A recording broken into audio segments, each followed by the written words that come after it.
take a look at today's front pages this Sunday morning.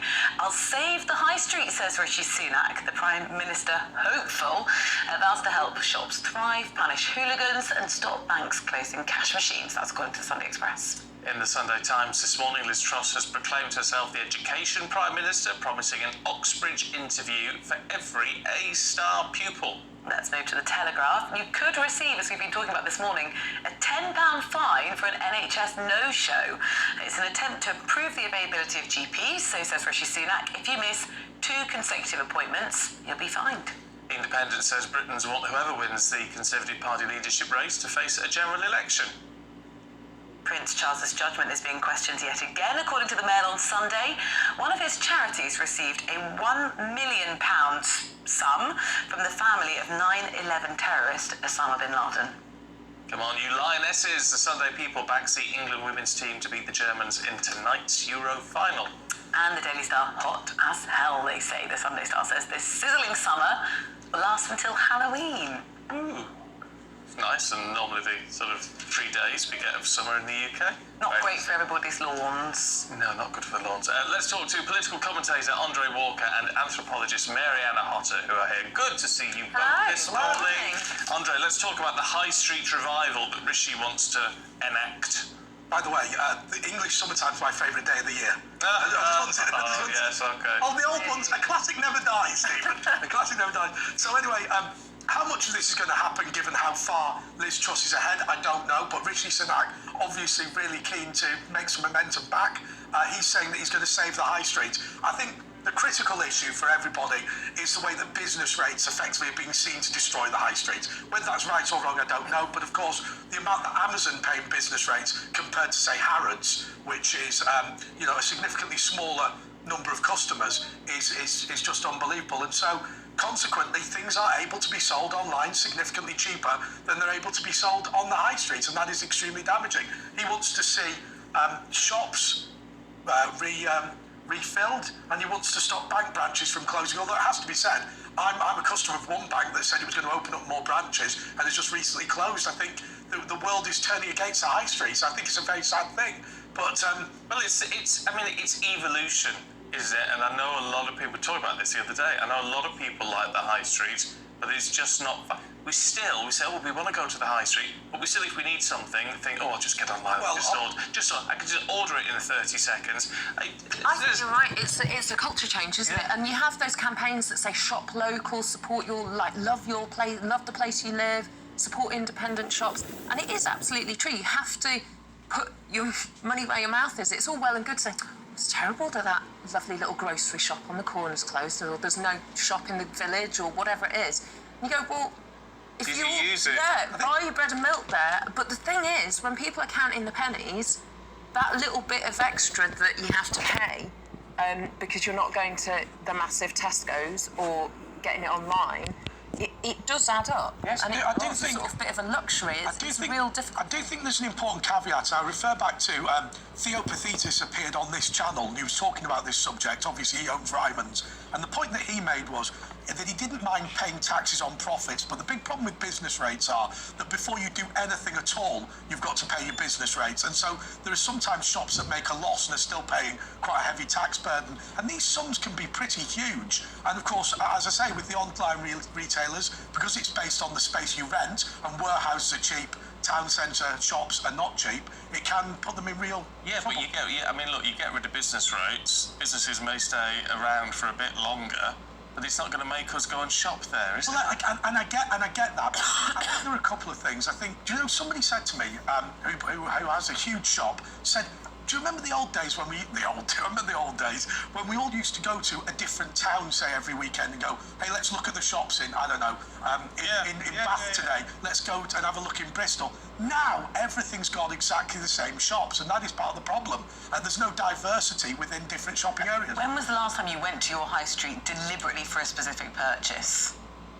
Well, funnily enough, I live in the town centre, but I have to say, I see your point. I don't remember. Normally what I will do is if I see an item, I'm doing what everybody else is doing, so I don't feel that I'm being bad for this, I just get on my Amazon Prime and just send it. Now, I'm sorry, Exactly. don't even check the price. I don't know if it's cheaper on the high street, but fact. The thing that will get me to the high street is like maybe a card, a birthday card, or something I might, but it's not, you know, like all of us, we're all changing our behaviour.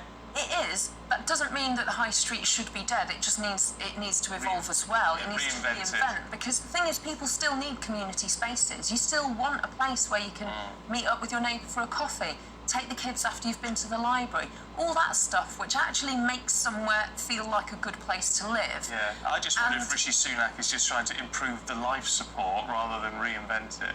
Well, I think some of these things that are being like peddled in the papers today, they're all like tiny little tweaks. They're what colour bauble you put on the tree rather than should you have a tree or not. I mean, it needs to be big, meaty stuff, and actually they're just tinkering with the decorations. Well, while they're tinkering with the high street, Mary Ann, what about tinkering with education in the Sunday Times? Well, education may well need tinkering with.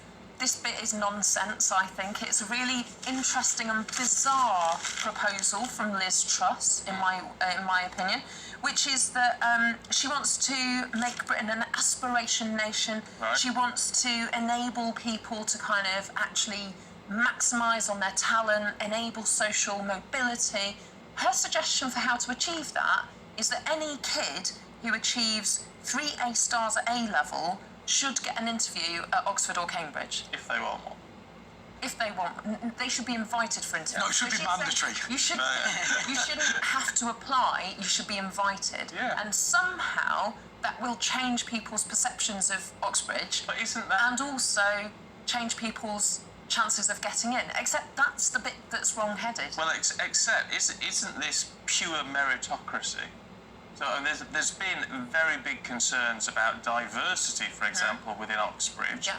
Well, this blows it out of the water, doesn't it? It's meritocracy. If you're good enough, you'll get an interview. If you're bright enough, you'll get an interview. Well, that's true. That's good, isn't it? Anyway, it's that you need support from your teachers. You need to have that seed. I went to Cambridge. I went to a state school, and then I applied to Cambridge because I decided I wanted to go. Studied archaeology and anthropology. Not many other students from my sixth form college went. And it was a bit of a culture shock when I went there, but the college that I went to was like super supportive. So I totally understand that state school students should be going to Oxbridge and they should feel like they can apply and that they belong, and that is somewhere where they can and should aspire to go if they want to. The thing is though, at the point you've done your A levels, you've already lost loads of people who are talented who just go, that's not for me. You need to start having those conversations and raising those aspirations and supporting those kids to achieve the best they can when they're in year 10, when they're in year 9, in year 7. Wouldn't this lead to some of You that, could be an apprentice, you could be a space engineer, you could go to Oxbridge to study PP and become the next Prime Minister. That's when we plant the seeds of those dreams, not after kids have got their A levels. Do you know something? I was speaking to somebody who runs one of these private tuition firms, which are really huge now, where, you know, in addition to your kids going to private school and them doing musical instruments and ballet and all this, we've got additional tuition. And do you know something? When you talk about private school children getting into Oxford and Cambridge, you look at the level of support that some people are getting in this country with, you know, unbelievable levels of support in the schools, plus private tuition coming out of their eyeballs, plus music lessons, plus drama lessons, plus dance lessons, plus... To the extent that she said to me, you know, some parents, you could accuse them of child abuse for giving their kids so much stuff to do, but... Then you look at, and I don't mean to be disrespectful, you look at your average state school and the amount that they can do in terms of the extracurricular activities that look brilliant on a UCAS form, and there's just no comparison. And so I just don't feel as if this makes a huge difference. Oh no, it's another bauble. It's sort of a nonsense suggestion. If you want to overhaul education and genuinely level up, genuinely create Britain as an aspiration nation, you need to, exactly what Andre said, fund all that extracurricular stuff in state schools. Stop selling off playing fields. Have a rugby coach. Have musical instruments available for kids to borrow and learn instruments. All that stuff makes the difference. at another policy announcement. We've done the high streets and education, the NHS. Right, now, so Rishi Sunak's plan. No, this isn't a bauble. It's No, it's not. This is No, a it is. serious I policy. think this is a bauble. Right, Rishi Sunak has said, and you've talked about it already on the show and kind of praised it, that there'll be a £10 fine for somebody who misses a GP appointment after they've missed the first one and they don't have a reasonable explanation. Look, I have to say to you, I kind of have some respect for Rishi Sunak, because what he appears to be now doing is coming up with as many unpopular policies as possible. Well, is it unpopular? Is it unpopular? We've had loads of people get in touch already this morning, and I'll go through some of these in a bit more detail later on, and it is not unpopular. And Paul, in particular, said, I had a hospital appointment on Friday.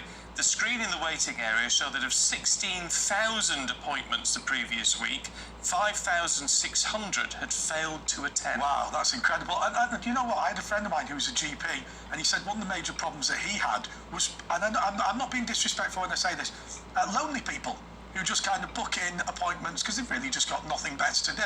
And when I say nothing better to do, I'm not being disparaging to them.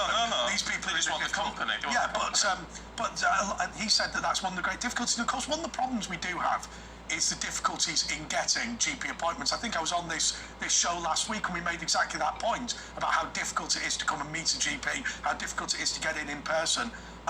Look, I applaud him, and if it's popular amongst the viewers, it's popular amongst the viewers. My instinct is this is probably not the time to pull it out when he's far behind in the leadership election. But of course, he's been taken to the TV saying that he's attempting to be responsible by not promising tax cuts and coming up with some of the more unpopular policies. I think the £10 thing is fine, but I think fundamentally the reason I think it's another nonsense bauble, a sort of distraction, is because that's not going to address the massive underfunding of the NHS, the fact that A&E services are crumbling, the fact that doctors and nurses are at breaking point. Nurses are going to food banks, for goodness sakes, and they hesitate to strike because they realise the importance of jobs that they do.